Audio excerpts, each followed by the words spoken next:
fulfilling a promise. Ever since the beginning, my family members disagreed with my relationship with the boy, saying that because of family background, if I insist on being together with the boy, I'll suffer for me whole life. Because of the pressure applied by family members, I frequently quarrel with him. I do love the boy. I used to ask him, "How much do you love me?"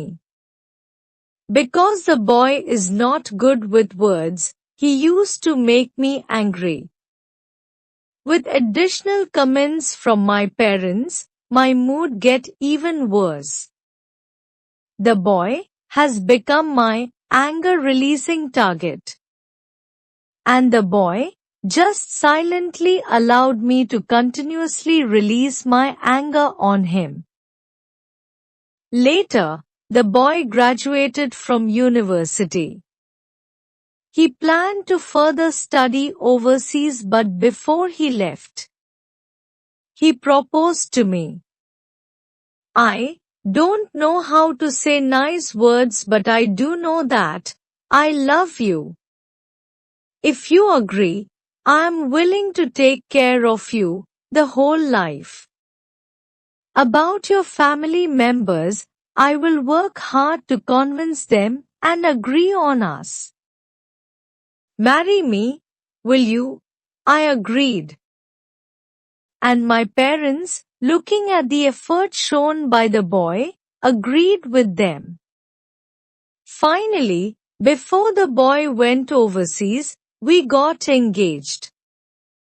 I stay back in the hometown, step into the working society, whereas the boy continuing his study overseas.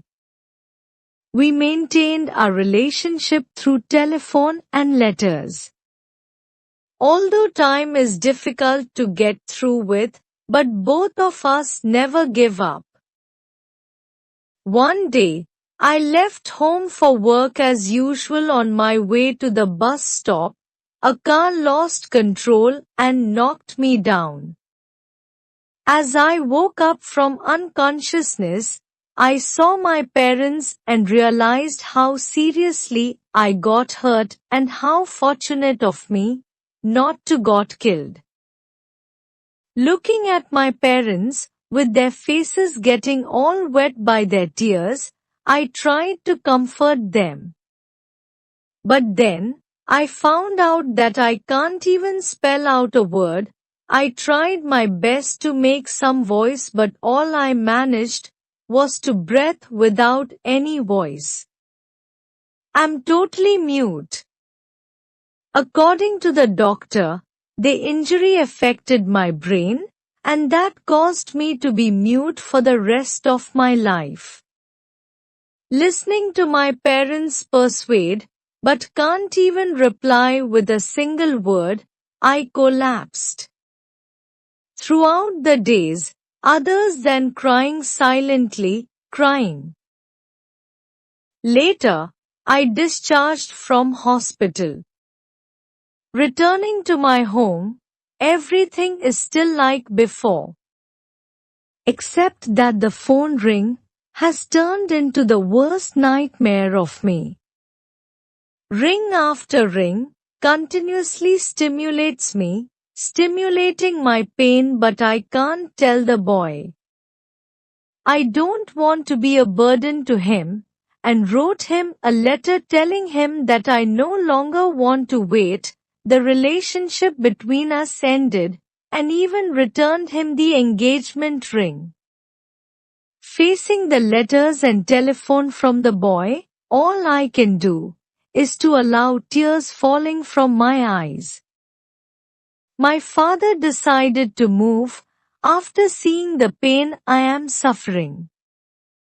Hoping that I could forget everything and be happier into a new environment, I started to learn, slowly picking up sign language and start over again. Also telling myself to forget the boy. One day, My best friend told me that the boy's back. He's searching all around for me. I asked my friend not to tell him about me and asked her to tell him to forget me. After that, for more than a year there was no news of boy. One day my best friend suddenly tells me that the boy is getting married soon and passed the wedding card to me. I opened the card sadly, but I found my name on the card. The moment I want to ask my friend, the boy appears in front of me.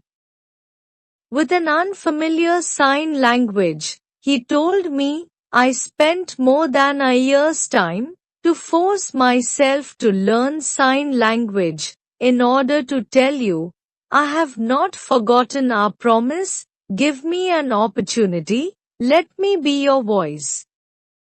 I love you. Looking at the slow sign language by the boy, and the engagement ring I gave back to him, I finally smiled. I am very lucky to have that boy as my husband now.